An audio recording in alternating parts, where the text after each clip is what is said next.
नमस्कार, यह है न्यूज 18 का डिजिटल प्लेटफॉर्म और आपके साथ मैं हूं जैस्मिन शर्मा।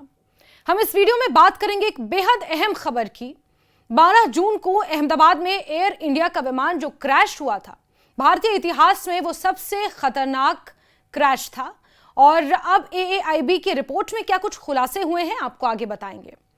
अहमदाबाद में 12 जून 2025 को हुए एयर इंडिया फ्लाइट AI-171 के दर्दनाक विमान हादसे की शुरुआती जांच रिपोर्ट सामने आ चुकी है। एयरक्राफ्ट एक्सीडेंट इन्वेस्टिगेशन ब्यूरो ने 12 जुलाई 2025 को ये जो विमान क्रैश हुआ उसकी रिपोर्ट जारी की है। ये रिपोर्ट 15 पन्नों की है और इसमें हादसे के कारणों, घटनाक्रम और तकनीकी पहलुओं का विस्तृत विवरण दिया गया है। जो मेरे पीछे आप रिपोर्ट देख रहे हैं, ये 15 पन्नों की रिपोर्ट है। इस दुर्घटना में 270 से ज्यादा लोगों की मौत हुई थी, जिसमें 241 यात्री और क्रू मेंबर्स थे। केवल एक ही यात्री किसी तरह जिंदा बच पाया।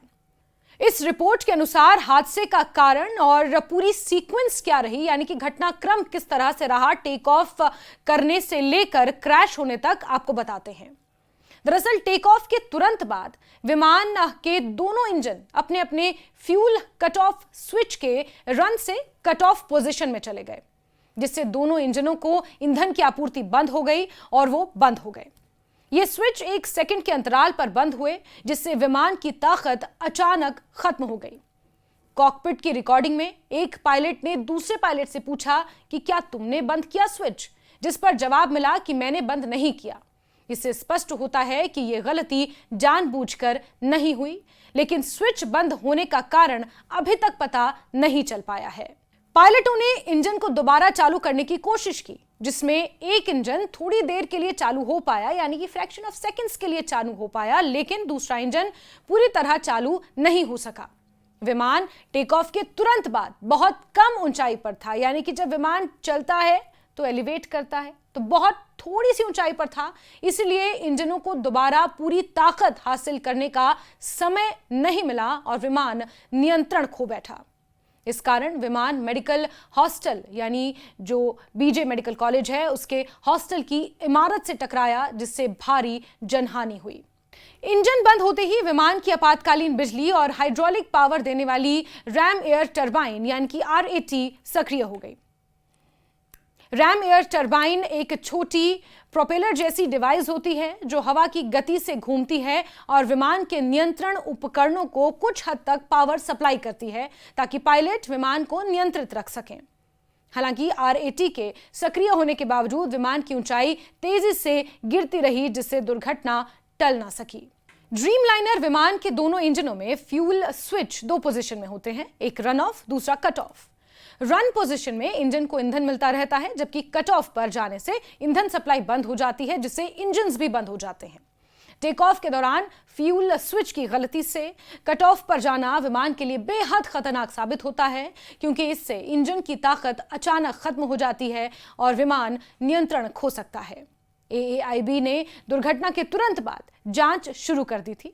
दोनों ब्लैक बॉक्स, यानी कि कॉकपिट वॉइस रिकॉर्डर और फ्लाइट डेटा रिकॉर्डर को सुरक्षित तरीके से बरामद कर दिल्ली लाया गया, जहां उनकी डेटा एक्सट्रैक्शन की और विश्लेषण प्रक्रिया शुरू की।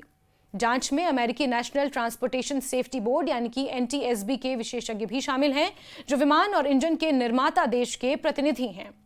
प्रारंभिक रिपोर्ट में अभी तक ये स्पष्ट नहीं हो पाया है कि फ्यूल स्विच किस कारण बंद हुआ और अंतिम रिपोर्ट अगले 1 साल में आने की संभावना है।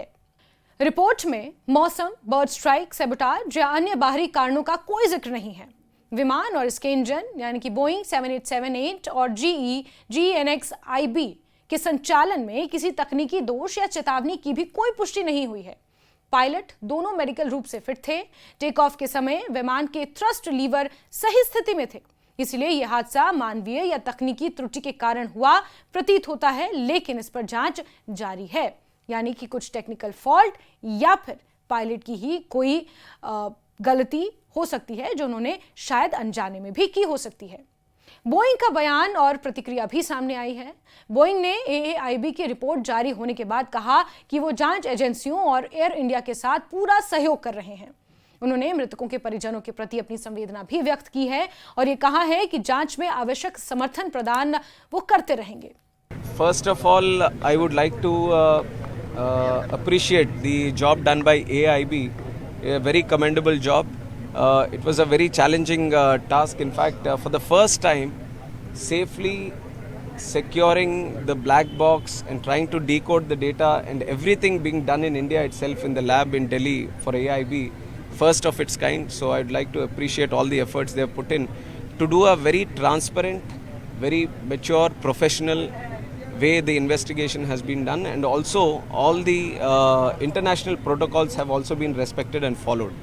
And regarding the report, this is a preliminary report right now, and from the ministry we are analyzing the report, but I think it would be better if we can comment on it once the final report comes in. So we are coordinating with AIB also. Whatever support or resources they need, we will be providing to them. But AIB will be the primary investigating agency into this, and we are hoping that as soon as possible the final report also comes in so that we can arrive at some conclusions. What's the next course of action, sir? So right now, like the report has only stated within that there are multiple other things also that need to be looked into before preparing the final report. So we want the final report to come in to look at things. So let us wait till then. Something about the sabotage angle, saying that how can the fuel engine shut off on its own? So this is, see, these are technical things, and that is why we have the investigation agency. And once they are clear with something, they are going to produce the final report, and at this stage it will be very immature for me also to comment on it.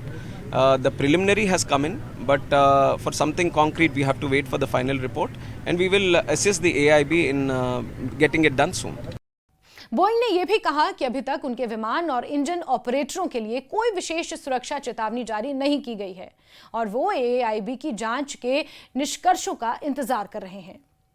यह हादसा भारतीय aviation इतिहास का सबसे बड़ा विमान दुर्घटना है, जिसमें इतनी बड़ी संख्या में जानें गई हैं। टेक ऑफ के तुरंत बाद दोनों इंजन बंद होना एक बेहद दुर्लभ और गंभीर स्थिति है, जो विमान संचालक के लिए सबसे खतरनाक होती है।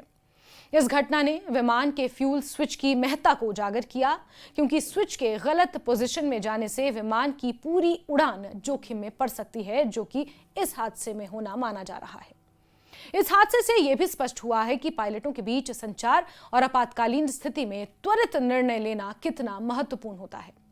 हालांकि पायलटों ने इंजन दोबारा चालू करने की कोशिश की, लेकिन कम ऊंचाई और समय की कमी के कारण वो विमान को सुरक्षित रूप से नियंत्रित नहीं कर पाए। अहमदाबाद विमान हादसे की प्रारंभिक जांच रिपोर्ट ने हादसे की टेक्निकल रीजंस को सामने रखा है, जिसमें दोनों इंजनों के फ्यूल कट ऑफ स्विच का अचानक बंद होना एक मेन कारण, मुख्य वजह सामने आई है। हालांकि अभी स्विच बंद होने के कारणों का पता नहीं चल सका है, लेकिन यह दुर्घटना विमान संचालन में मानवीय या तकनीकी त्रुटि की गंभीरता को दर्शाती है। आगे की जांच से पूरी सच्चाई सामने आएगी, जिससे भविष्य में ऐसी घटनाओं को रोकने के लिए बेहतर सुरक्षा उपाय किए जा सकेंगे। यह हादसा न केवल एयर इंडिया के लिए बल्कि पूरे भारतीय और वैश्विक विमानन उद्योग के लिए एक चेतावनी है। सुरक्षा प्रक्रियाओं, पायलट प्रशिक्षण और तकनीकी निगरानी को और मजबूत किया जाना जरूरी है, ताकि यात्रियों की जानों की रक्षा की जा सके।